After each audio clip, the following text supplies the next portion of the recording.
Hola, oxigenats! De mica en mica, com els crancs ermitans, ens anem desconfinant i ens sortim de casa. Avui parlarem d'escurçons, de llúdrigues, d'òlibes, de papallones i moltes coses més. Som-hi!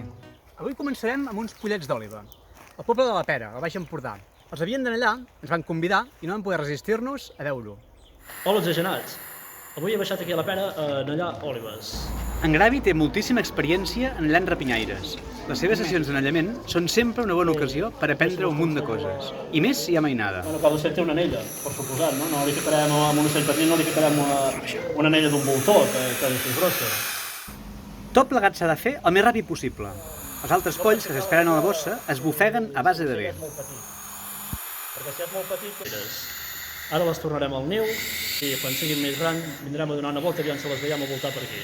Aquestes olives crien en aquest lloc, en aquest silo, d'aquí a la granja. Com es pot comprovar, està plena de bròquoles. I ara els deixarem a l'aigua. Mentre en Gravi deixa els polls a la sitja en desús on han nascut, podem veure la diferència de mida entre els diferents polls, com els germans Dalton, perquè, com tots els rapinyaires, neixen de forma esglaonada. Sempre n'hi ha un de més gran i un de molt petit, el caganius, que només sobreviu en anys de bonança en què hi ha molts rosegadors. Ara ja les hem deixat aquí, tranquil·les, i fins que vingui els seus pares. I de boletes de cotó a criatures de sang freda. Bon dia, oxigenats! Estem al Parc dels Ports i mireu què acabem de trobar. És un escurçó ibèric, la vípera latàstei. Aquesta espècie, les seves poblacions estan molt fraccionades a Catalunya i per això està catalogada com a vulnerable. Si trobem un escurçó, és millor no manipular-lo, ja que hem de tenir en compte que són espècies protegides i s'ha de tenir un permís per fer-ho. Però no només això, s'ha de tenir un coneixement específic perquè no ens mosseguin, ja que hem de tenir en compte que el seu verí és molt potent i ens podria portar a l'hospital durant uns dies. Tot i ser una espècie verinosa, no és una espècie que pugui causar mortalitat. És més, és l'espècie menys verinosa de la península ibèrica. El motiu per la que l'han capturat és que estem fent un estudi sobre el seu verí i, a més, sobre la genètica de les poblacions catalanes. El seu verí és hemotòxic i citotòxic. Aquest estudi ens ajudarà a saber la composició del verí i a trobar un antídot eficaç, ja que aquesta espècie no té antídot. I aquest que tenim a les mans és un juvenil. Ja li hem agafat la mostra de verí, li hem agafat la mostra genètica i ara el tornarem a la natura, que sempre els trobarem en zones amb bastanta vegetació i, sobretot, pedra seca on es pugui amagar. La manera d'identificar si és un escurçó o és una colobra serà fixant-nos amb la pupil·la, ja que aquests tenen la pupil·la vertical. Les escates del cap són de mida petita i el morro el té aixecat.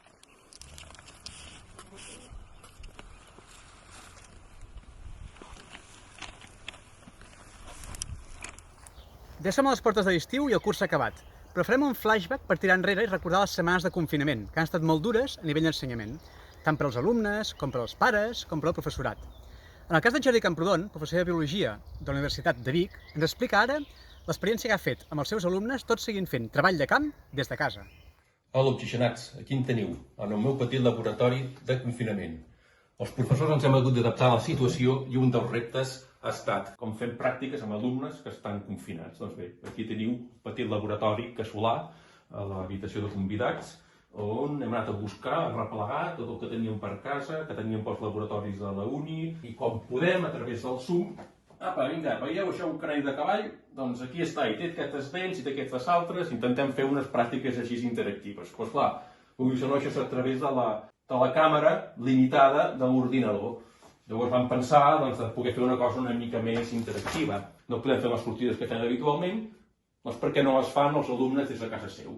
Ei, què tal, oxigenats? Just ara em trobo al balcó de casa meva. Com podeu observar, estic envoltat d'una zona completament urbana. I per això es van inventar que fessin unes observacions des dels seus punts de confinament.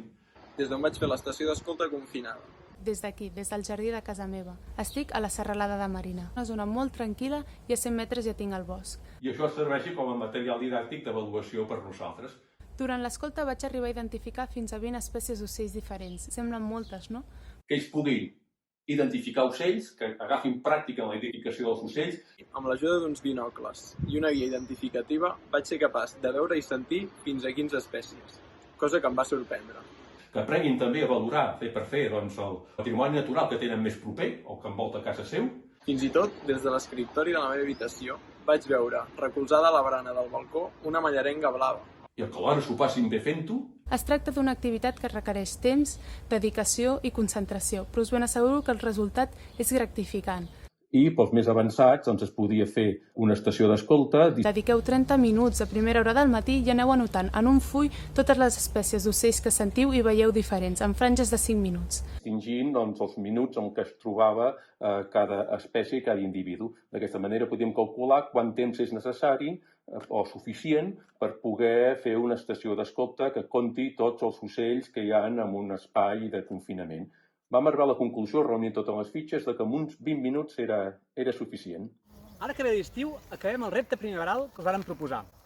Enviem-nos fotografies d'abelles. Hem aconseguit 200 imatges d'abelles de tota mena. Mireu-nos a Instagram, que sabeu qui és el guanyador. La calor comença a apretar i les nits són molt curtes. En parlem a la previsió naturalista. Hola, oxigenats! Els mesos de juny i juliol és quan floreix el frare de l'heure, una planta que només podem localitzar en aquesta època de l'any, ja que és paràsita i no té fulles, de manera que només la podem veure quan és en flor. És un paràsit de l'heure i per tant el trobarem allà on hi hagi heure, ja sigui en parterres de parcs i jardins o en el sotabosc d'alzines i boscos de ribera on l'heure formi catifes extenses. Com a tot bon paràsit, no necessita fulles o no les necessita verdes perquè xucla directament els nutrients del seu hoste.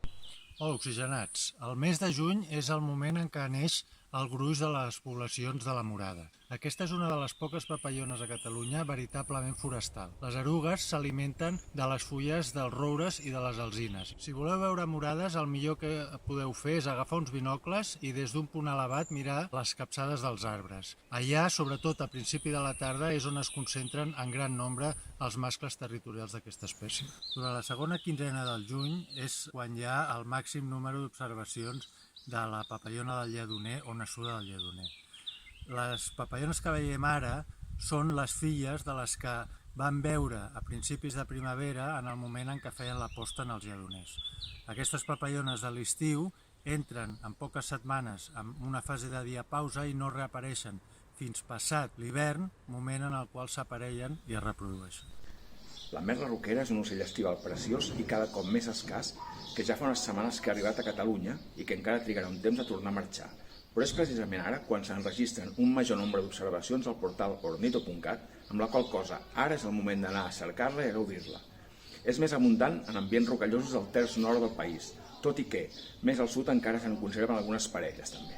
Els cucuts adults, que crien més al nord del continent, fan justament ara uns moviments bastant curiosos que consisteixen en marxar de les seves zones de nidificació, tot i que ells sabeu que són ocells paràsits i per tant no fan cap niu, per quedar-se unes setmanes alimentant-se a prop del Mediterrani i quan ja s'han engreixat prou viatjar cap a l'Àfrica. Els juvenils, en canvi, faran aquest viatge entre l'agost i el setembre, ben bé un mes més tard. Ja hem arribat en el que són les nits més curtes de l'any. La llúdriga és un animal aquàtic, molt nocturn, generalment nocturn, que en aquesta època, com que les femelles encara solen estar pendents de les cries, necessiten moltes hores per trobar aliment i allarguen una mica l'activitat al capvespre i a la matinada. Aleshores, en aquests moments, ens podem assentar al costat del riu i amb sort podem veure alguna que treu el cap i fins i tot alguna camada com juga. Com diu en Xavi Puig, per cert Xavi, benvingut a la previsió naturalista de l'Oxigenats. Ara és un bon moment per veure la llúdriga. Justament aquest cap de setmana, des de l'Himnos, han organitzat un cens simultani per descobrir quina població hi ha al Pla de l'Estany. Mirem-ho. Hola, oxigenats. Passen de les 8 del vespre i jo sóc aquí, en el punt que tinc assignat en aquest cens. És la llacuna de l'Artiga. I des de l'Himnos estem molt contents perquè, tot i les circumstàncies, entre la sessió d'aquest vespre i la sessió demà al matí, fins a 37 persones participaran en aquest cens simultani. Això són moltes persones observant alhora i moltes experiències naturalistes en paral·lel, no només per veure llúdrigues, sinó altra fauna associada a la vora dels rius.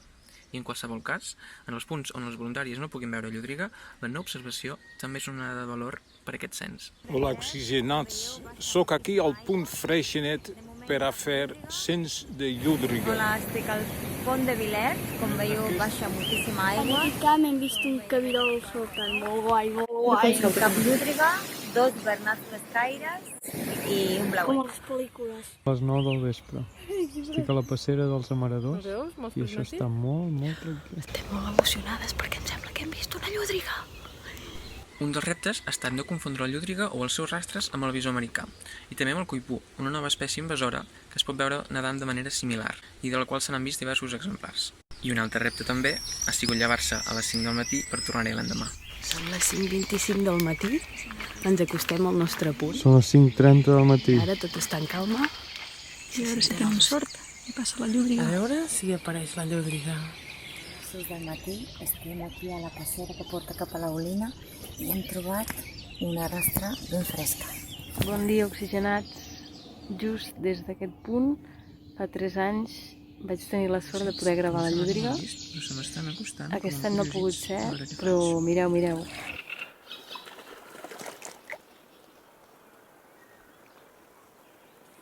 Encara no l'hem vist, però continuem esperant. S'acaba el nostre cens, ja són les 7 del matí i estem contentes perquè ens ha semblat veure una llúdriga. Que sí, Anna? Sí.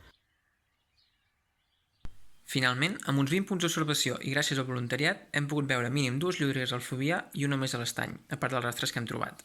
És una informació molt útil per seguir l'evolució de la llúdriga al Pla de l'Estany. Llúdrigues, orenetes, ja ho veieu. Els projectes de col·laboració amb ciència ciutadana donen els seus fruits. La setmana passada parlàvem de les orenetes, a Matadepera. Les colònies de falciot censades ja a Catalunya passen les 150. Ja ho veieu, niu censat, niu protegit. I continuem a Banyoles. Aquesta gent de l'Himnos no paren.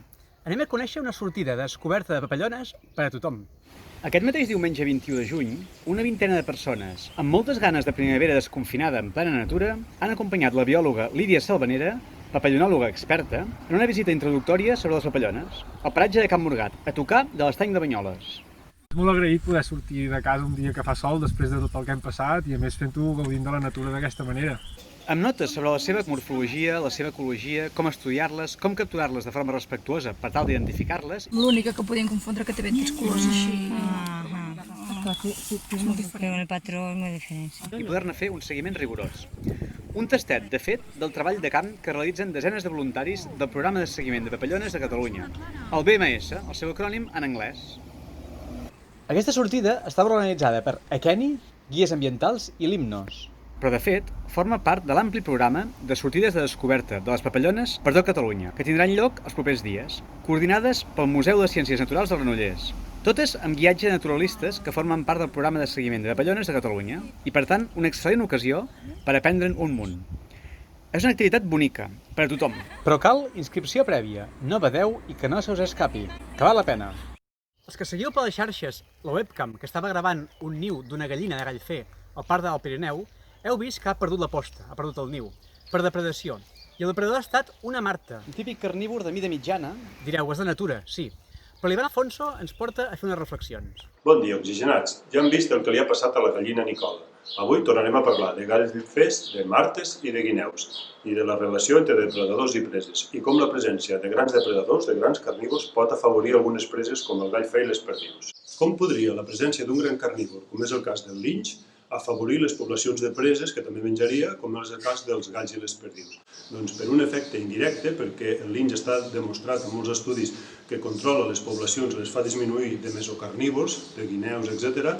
I per un efecte indirecte, perquè controla també les poblacions d'ungulats, perquè els consumeix, perquè els caça i també perquè es fa viure més estressats. Això vol dir que hi ha menys competència entre herbívors, entre els cèrvids i el gall, i per tant, en conjunt, tot això afectaria positivament a les preses com són els galls i les perdius. Segur que els darrers dies heu sentit parlar de les màquines del Ministeri que han entrat a netejar les platges de delta de la Tordera. Ho heu vist als mitjans, però nosaltres volem aprofundir una mica més en aquests valors d'aquest espai tan bonic que està en metamorfosi. A Catalunya tenim 3 deltes, el delta l'Ebre, el delta Llobregat i el delta la Tordera. El delta la Tordera, o el riu Tordera en general, és un gran desconegut fins i tot pels propis naturalistes. Aquest any, i gràcies a les crescudes del Glòria, ha augmentat moltíssim la seva desembocadura. Ha arribat a augmentar gairebé uns 300 metres de lo que era normal. Quan desemboca, la sorra és abocada cap al sud. Llavors forma una barra, fa un meandre i una barra que va tapant el riu cap al sud. I aquesta barra genera una llacuna que és molt interessant, sobretot per les espècies d'ocells migradors, aquàtics, de sorra, de litoral, que poden allà trobar un lloc per descansar.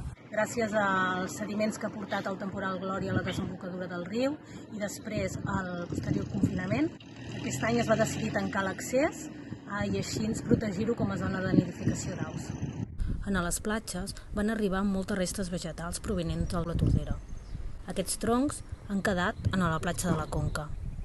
Des de la gestió municipal que s'està fent d'aquest espai, s'ha decidit deixar aquests troncs com a atrapasediments i ens ajudin a evitar la regressió de les platges, per tal de millorar la biodiversitat. Més destacable seria que, per exemple, el coriol menut, que és una espècie que feia quasi 25 anys que no hi criava a la desembocadura, i hem trobat 5 territoris, dels quals 3 nius, dels quals, per desgràcia, aquesta setmana 2 van ser arrossegats per una intervenció no prevista del Ministeri va fer sobre aquesta part justament on nosaltres estàvem fent el seguiment. El gran repte que haurien de tenir les administracions és preservar la varietat d'hàbitats del territori i així millorar la biodiversitat. Això ens ajudarà en l'adaptació al canvi climàtic. Bé, aquest any les circumstàncies han permès que es fes una mena d'experiment a la desembocadura de la Tordera. El fet de que s'hagi pogut regular l'accés i les activitats humanes durant pràcticament els 3 mesos que ha durat el confinament ha demostrat que és una molt bona gestió per a la recuperació de la biodiversitat d'un espai. Esperem que aquest augment de la biodiversitat pugui ser gaudida per tothom a base d'uns observatoris i llocs perquè la gent pugui gaudir d'aquesta riquesa i que pugui incrementar el valor dels pobles que hi han participat.